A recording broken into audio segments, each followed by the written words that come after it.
बिस्मिल्लाहिर्रहमानिर्रहीम अस्सलामु अलैकुम रहमतुल्लाह। शहबाज हुकूमत की जानिब से जो कादी फाइज ईसा के लिए एक्सटेंशन वाला प्लान तरतीब दिया गया था, वो प्लान इस मकसद के तहत दिया गया था कि कादी फाइज ईसा को एक्सटेंशन देंगे तो कादी फाइज ईसा अगले 3 साल 5 साल के लिए रहेगा। उधर से हम आर्मी चीफ को एक्सटेंशन दे देंगे तो इस तरह से हमारी 5 साल हुकूमत भी गुजर जाएगी। अगला इलेक्शन भी हम निकाल लेंगे, 10 साल का ये मनसूबा बन जाएगा। आर्मी चीफ को अगले फिर एक्सटेंशन दे देंगे, कादी फाइज ईसा को एक्सटेंशन दे देंगे। तो एक्सटेंशन प्रोग्राम करके ये जो एक्सटेंशन की पूरी माफिया इन लोगों ने खड़ी करनी थी, इन्होंने इदारे तो तबाह कर देने थे, इदारों का तो पट्टा बिठा देना था। लेकिन इनका जो एक्सटेंशन के ज़रिए से 10 साल का मंसूबा वो बुरी तरह से नाकाम हो गया और वो पब्लिक में आ गया, एक्सपोज हो गया है। और इसमें जो सबसे बड़ी सहूलतकारी होनी थी वो कहाँ से होनी थी? वो सुप्रीम कोर्ट पाकिस्तान से होनी थी। तो वो वाला महाज जो है वो कम अज़ कम कमज़ोर हो गया और उसमें इमरान खान ने बड़ा ज़बरदस्त किरदार अदा किया। इमरान खान ने बड़ा ज़बरदस्त कार्ड खेला। इमरान खान को पहले से पता लग जाता है कि ये क्या करने जा रहे हैं। फिर इमरान खान ने जो कार्ड होते हैं, अपने जो चाल चलनी होती है, इमरान खान ने पूरी जो शतरंज की चाल में जिस तरह से ये अपने अपने पत्ते खेलते हैं, जिस तरह से ये चालें चलते हैं, इमरान खान उसका या तो पहले चाल चल लेता है या इमरान खान इनकी चाल का तोड़ निकाल के बैठा होता है।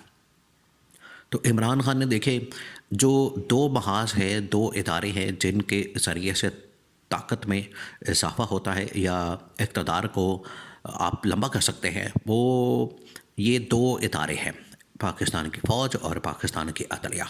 अगर आप इनके ऊपर कंट्रोल हासिल कर लेंगे तो फिर आपके लिए सत्ते खैर है, फिर आपको कोई परेशानी की बात नहीं है। देखिए अब ये डोनाल्ड ट्रंप, हाँ इसमें कुछ हद तक अमेरिका का फैक्टर आज भी मौजूद है, इसमें अब इनकार नहीं किया जा सकता। और ये पाकिस्तान की तारीख की वजह से हमें ये सब कुछ देखना पड़ता है। उस कॉन्टेक्स्ट में, उस फ्रेमवर्क में, जब उस कैनवस के ऊपर जब आप देखते हैं उस नज़र से, उस एनक से, उस एंगल से कि पाकिस्तान की तारीख के अंदर कितनी मुदाखलत रही अमेरिका की, तो इस वजह से आजकल जो आपको पता है कि डोनाल्ड ट्रंप बड़ा इन है, डोनाल्ड ट्रंप की बड़ी बातें होती हैं, डोनाल्ड ट्रंप का बड़ा चर्चा होता है, डोनाल्ड ट्रंप के मतलब बड़ी बहस होती है कि डोनाल्ड ट्रंप आ सकता है तो डोनाल्ड ट्रंप आकर इमरान खान की रिहाई का ऐलान कर सकता है, रजीम चेंज ऑपरेशन खोल सकता है, इस हुकूमत को घर भेज सकता है, यहाँ पर होने वाले गैर कानूनी गैर आईनी इक़दामात को रिवर्स कर सकता है।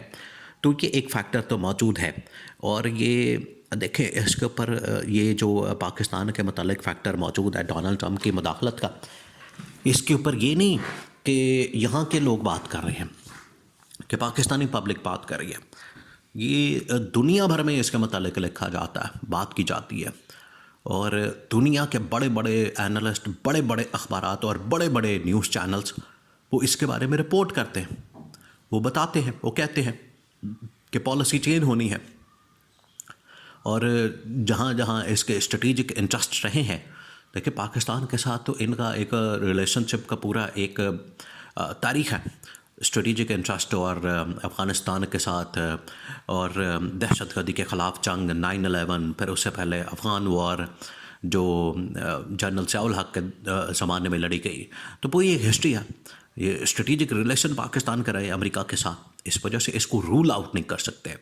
आप ये नहीं कह सकते कि आप बिल्कुल ही इसको रूल आउट करते हैं, आप बिल्कुल ही उसको ख़ातर में न लाएं। तो इस वजह से पाकिस्तान में पिछले तकरीबन कोई हफ्ते 10 दिन से, अब ये इलेक्शन को जो हुआ अमेरिका के अंदर, उसको गुजरे हुए तकरीबन, हाँ ये ज़रूर है कि वहाँ कोई सिकंदर सुल्तान राजा जैसा इलेक्शन कमीशन नहीं था, पाकिस्तान के इलेक्शन कमीशन की तरह वहाँ इलेक्शन कमीशन नहीं था जो रातों रात ट्रंप को हरवा देता, रातों रात ट्रंप की सीटें कम करवा देता, रातों रात ट्रंप को ज़ीरो कर देता, रातों रात कमला हैरिस को जितवा देता, रातों रात जो है वो वहाँ ऐसी अदलिया नहीं थी, वहाँ ऐसा कोई काजी नहीं था, ऐसा कोई मुनसफ़ नहीं था कि वहाँ ट्रंप से जो है उसका जो निशान है खोता है या वो हाथी है वो उसके निशान छीन लेता, उसके नॉमिनेशन पेपर ना जमा होने देता, या उसको उसके पार्टी को आज़ाद डिक्लेयर कर देता, या ट्रंप को जो है आज़ाद डिक्लेयर कर देता। वहाँ कम अज़ कम ऐसी सूरत हाल नहीं थे। तो एक तो ये अच्छा था कि वहाँ की जमहूरियत इतनी ज़बरदस्त किस्म की काम करती है कि वहाँ पर इदारों की मुदाखलत और इदारों की शख्सियात की इंटरफेरेंस या वहाँ पर मोनोपली या वहाँ पर धांधली वहाँ पर जो है ये इस किस्म की जो धौंस और ज़बरदस्ती के शाम में 7 बजे 6 बजे पोलिंग ख़त्म हुई और 7 बजे आप तकरीर करते खिताब करके डोनाल्ड ट्रंप ने देखिए उस वक्त तक खिताब नहीं किया जितनी देर तक फाइनल रिज़ल्ट नहीं आ गया और 2 दिन टोटल 24 घंटे लगे रिज़ल्ट आके ठक करके मारा है उन्होंने बाहर। इधर तो मैनेज करते करते 6 महीने हो गए अभी तक ट्रिब्यूनल्स के अंदर मामला देखे फंसा हुआ है, उधर भी क्लियर नहीं हुआ। तो ये एक फ़र्क तो है। बहरहाल अब ये जो 10 साल का मंसूबा है वो सामने आया है और उसके अंदर हुकूमत ने 10 साल का मंसूबा बनाया है पाकिस्तान के इस्टेब्लिशमेंट के साथ मिलकर, जिसकी वजह से पहले 3 साल एक्सटेंशन दी गई है, 3 साल टेन्योर कर दिया गया है मुद्दत मुलाजमत चीफ जस्टिस की जो याह्या अफरीदी है, और साथ ही एक आइनी बेंच असल जो हुकूमत की डिपेंडेंस या इन्हिसार है जो कि याह्या अफरीदी ने कुछ हद तक सहूलतकारी करती है। तो याह्या अफरीदी से आप कोई अच्छा तवक्को ना रखें कि वो इंसाफ या आइन और कानून के मुताबिक कोई फ़ैसला करेगा। वो मैनेज हो गया, वो आखिरकार उसने सहूलतकारी कर दी है। वो जुडिशल कमीशन का इजलास ही ना बुलाता, जुडिशल कमीशन की मीटिंग को कॉल ना करता और कहता कि नहीं पहले हम 26वीं आइनी तरमीम को देखेंगे, इस केस को टेकअप करेंगे, बाद में हम मीटिंग कॉल करेंगे और बाद में आइनी बेंच बनाएंगे। लेकिन उसने क्या किया, उसने जुडिशल कमीशन बना के हुकूमत की सहूलतकारी करके आइनी बेंच बना के अमीनुद्दीन खान को उसका सरबरा बना के तो उसने तो 90% तो काम कर दिया, अमल दरामद तो हो गया 26वीं आइनी तरमीम के ऊपर। तो अब इसको चैलेंज करके, इसको टेकअप करके, इसको केस को अपने सामने लगा के तो अब इसमें से क्या निकाला जाएगा। तो ये देखें हुकूमत इसी वजह से यहाँ पर एक्सटेंशन और फिर उसके बाद 5 साल की मुद्दत मुलाजमत करके और एक और एक्सटेंशन का रास्ता खोल दिया। तो अगर 2 एक्सटेंशन मिल जाती, एक तो अभी मुद्दत मुलाजमत बढ़ाती है, अब ये एक्सटेंशन नहीं है जनरल आसिम की, ये मुद्दत मुलाजमत उन्होंने बढ़ाती है, वो 5 साल कर दी है। एक्सटेंशन की बजाय उन्होंने क्या किया, कान इधर से नहीं पकड़ा तो उधर से पकड़ दिया, ये इन्होंने वारदात डाली है। तो ये 5 साल के लिए अब इन्होंने कर दिया 2027 तक चलेगा, 5 साल और इसमें डाल दें आप तो 2032 हो गया। ये प्लान है इनका 2032 तक का, 10 साल का। ये टोटल इस गवर्नमेंट का भी है कि 2024 के शुरू में आए हैं, 2032-33 तक इन लोगों ने चलना है ये, और 34 के अंदर जाकर फिर ये इंतखाबात करवाएं। ये है इनका प्लान।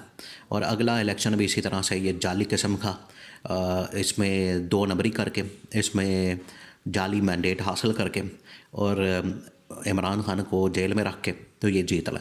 अब जेल में रखना तो दूर की बात है, अब आप कोई हफ्ता 10 दिन 15 दिन महीना निकालें, ट्रम्प के आने के बाद दुनिया बदल जानी है, हालात बदल जाने हैं। जनवरी 2025 जो चढ़ना है उसमें हलफ लेना उसने डोनाल्ड ट्रंप ने, तो यह मामलात ही बदल जाने। इनका जो 10 साल का मंसूबा है वो 10 दिन भी नहीं टिकना। एक दफ़ा ट्रंप आ गया, मंसूबे बड़े बनते हैं 50-50 साल के, लेकिन 5 मिनट में नहीं निकालते।